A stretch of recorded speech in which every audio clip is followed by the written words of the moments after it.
Welcome everyone, Marvelous Mike here. On today's video, I answer a question that I get asked a lot, and that is, how much money do I need to start? On today's agenda, we're going to discuss the fees and costs to start an online arbitrage business, unforeseen expenses, gradual growth, and the biggest issues that I have faced, and you might also face too, when doing online arbitrage through Amazon FBA. So with that, let's begin.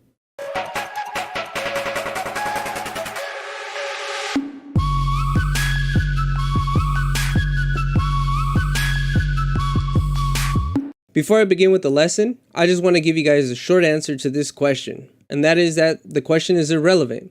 It doesn't matter how much you start off with. Well, technically it does, but it's just the bare minimum. Everybody that's doing online arbitrage, retail arbitrage, or even private label is going to give you a different amount on how much you're going to need to start off. Some people will tell you that in order for you to start off with online or retail arbitrage, you're just going to need $40. Other people are going to tell you that you need $4,000. $400. I don't know. Everybody's different. That's the one thing that you have to keep in mind. Everybody starts off at a different type of path. The one thing you have to consider is, what's your risk tolerance? Some people are willing to put in more because they can put in more because they have a different path. They came from a different type of background, or they have a different types of savings. The one thing that you do have to keep in mind is, what bare minimum do you need to start off with? That is the types of fees that you're going to need to pay off the bat, right off the bat. Packing material, shipping material, prepping material, and all that other good stuff. That leads us to the first subject, which is goals. You have to tell yourself, what is it that you want out of this business? What I mean by that is, do you want this business to be passive income, or do you just want some extra cash on the side?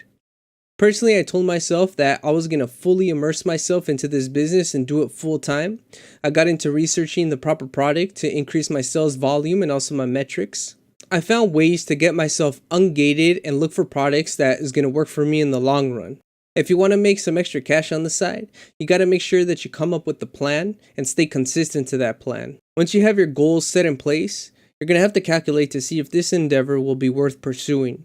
You're going to have to calculate the fees, the material, and also the products that you're going to go through when you first start off. Now let's run through some numbers that you should be aware of when you're doing your calculations. The first one is fees. If you decide that you want to do Amazon FBA, regardless if it's online arbitrage or retail arbitrage, you're going to have a professional seller account. And that's going to run you $39.99 a month every month that you decide to run this business. The other thing that you have to take into account is the Amazon FBA fees. Now, these fees are going to vary from the different product or products that you're going to want to sell. Shipping fees are also going to vary depending on the weight of the product and also the dimensions and where that product is going to be shipped to. So do your research on your product to make sure you know how much it's going to cost for you to sell it on Amazon and also ship it to Amazon. Before you start selling on Amazon, you are going to need to find a product. If you're doing retail arbitrage, the only thing that you have to take into account is your time and your gas. However, if you are doing online arbitrage such as myself, you're going to want to use tactical arbitrage, which is going to run you $99 a month. You're going to want to pay this until you can actually find a niche, meaning you can find a good product that you can continue reordering and make a living off of. The last thing that you're going to want to calculate is how much the material is going to cost. And by that I mean how much is a box going to cost, the prepping material, and the packing material will cost. And then from there you can calculate how much exactly one product is going to cost you to sell on Amazon. Now let's discuss some unforeseen expenses and issues that could arise. The first thing that you might get hit with is a customer return. So you're going to want to know how to deal with this. If the customer returns the product back to Amazon and it looks brand new, Amazon's going to put that back into your inventory as sellable. So what does this mean for you? This means that the customer is going to get a full refund and you're going to be stuck with the Amazon fee. If the product sells again, you're also going to have to pony up that fee. However, the customer has 45 days for them to return the product back to Amazon. If they don't, you will get fully reimbursed minus the Amazon fee. If the product does arrive and it is damaged, then you can create a removal order, and then that product is going to be shipped back to whatever your home address or your business address is that is associated with Amazon. And you can call the Amazon FBA department. You can have a reimbursement if it's damaged. However, you might not get the full reimbursement, but something's better than nothing. The next issue that you might encounter is not having any sales at the start. And this is all going to depend on how much inventory you have on hand. So one of the main issues of why you might not have any sales is because you don't have the buy box for that particular ASIN. So one way to combat this is to have different types of SKUs, having multiple SKUs, I should say, and then having enough inventory on hand. With that, you'll be able to get the ball rolling and start seeing sales every single day. Another issue that you might encounter is expiration dates. Now, this is really not unforeseen because you already know the expiration date. Some of these products that sell on Amazon do have expiration dates, especially if you're selling in the groceries category. So you're going to want to know the exact expiration date on that product. Now, Amazon will only let you sell that product up until a certain date before the expiration date occurs. Once that product reaches close to the expiration date, Amazon's going to put that into your unfillable inventory, and then from there you're going to have to create a removal order. Now, the only way you can get a reimbursement is if there's some type of warehouse damage or if it got damaged from the warehouse to your business. Then from there you can call and get a reimbursement. Other than that, you're just left holding the bag, but at least you got some food to eat. The next thing I want to discuss is called cease and desist scare tactics. Full disclaimer, I am not a lawyer and I am not giving any legal advice. I'm only telling you what I do when I get these types of scare tactics. Now, I've gotten hit with numerous of these from different competitors. And one of the key giveaways that you know it's a competitor is that, let's just say you're selling a product under an ASIN, correct? And that brand or a lawyer claiming to be a lawyer is going to message you on Amazon. You click on your messages, the buyer messages, and one of the key giveaways is that in there, that brand is going to tell you, if you do not reply to this, it's going to hurt your performance metrics. So that's one key giveaway, because if it was a real lawyer, they wouldn't do that. The other thing is that most brands won't give you a cease and desist. What they'll do is they'll contact Amazon, and then from there they'll restrict the brand. Amazon will contact you, and I believe they give you up to 3 days, 3 to 5 days for you to remove that listing.